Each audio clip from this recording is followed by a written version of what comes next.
in July, which was approximately 12 parsecs ago, I told you that it looked like Trump was attempting to hide the true COVID-19 case numbers in the United States by stopping hospitals from reporting their numbers to the CDC.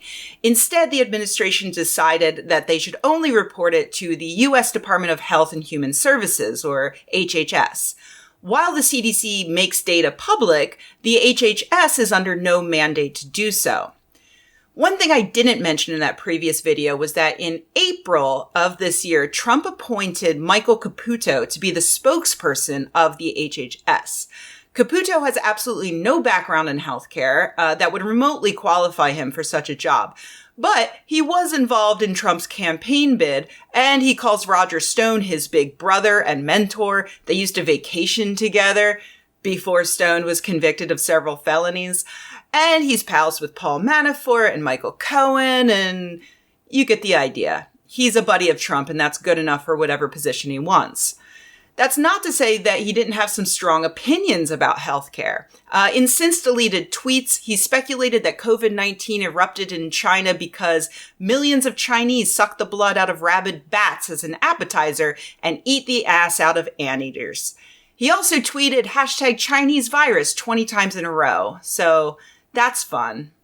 And that's our official spokesman for the department in charge of the literal health of the American people.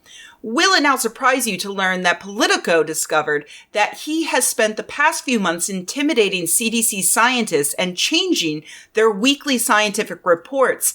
The wording was changed in order to be more in line with whatever Donald Trump most recently shat out his mouth.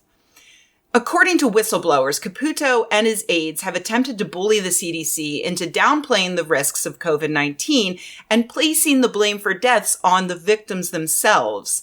They also managed to delay for an entire month the release of a report that said the risks of hydroxychloroquine outweigh the benefits.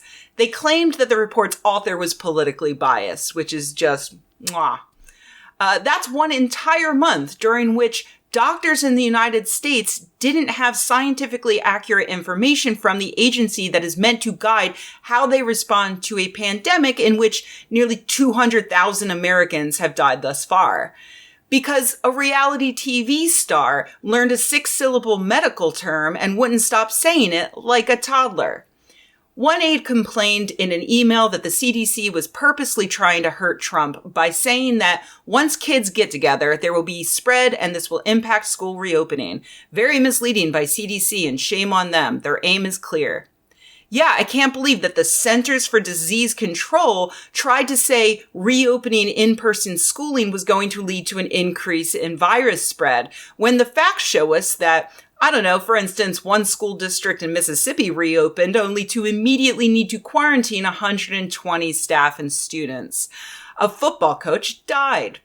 I mean, how could we have known, though? It's not like Israel had nearly beaten the virus when they reopened schools in May, which led to tens of thousands of students needing to go back into lockdown as hundreds of students and staff were infected.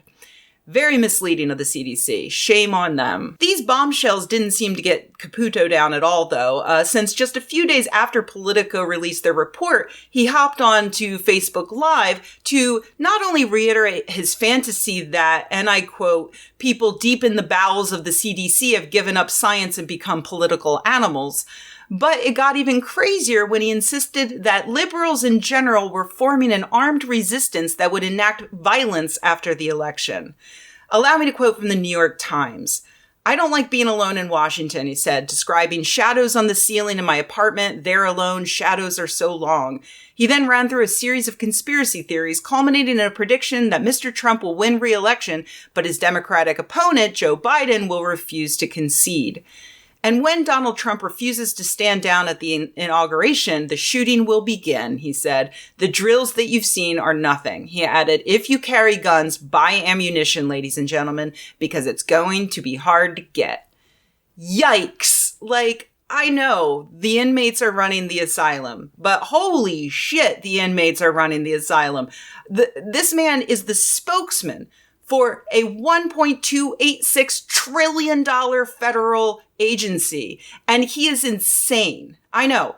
It's very problematic to assign mental health issues to someone because not everyone with mental health issues destroys scientific inquiry from inside the government. But either he thinks liberals are planning an armed insurrection or he wants conservatives to believe that they are going to. And neither of those options are the products of a balanced brain. I say that as someone with an unbalanced brain. I cannot stress this enough. Please vote. Sign up for mail-in voting if it's available in your area. Vote as early as legally possible and vote blue. I know, as I've talked about in the past, Joe Biden is not my candidate. I can't stand him. I can't stand his conservative policies. And I understand if you can't bring yourself to vote for him, if you are at all affected by, for instance, our broken healthcare system or the treatment of women and girls in the United States. But we must stop Trump at all costs. If you can hold your nose long enough to vote for Joe Biden, please do it. We need these people out, and we need people who trust basic science back in.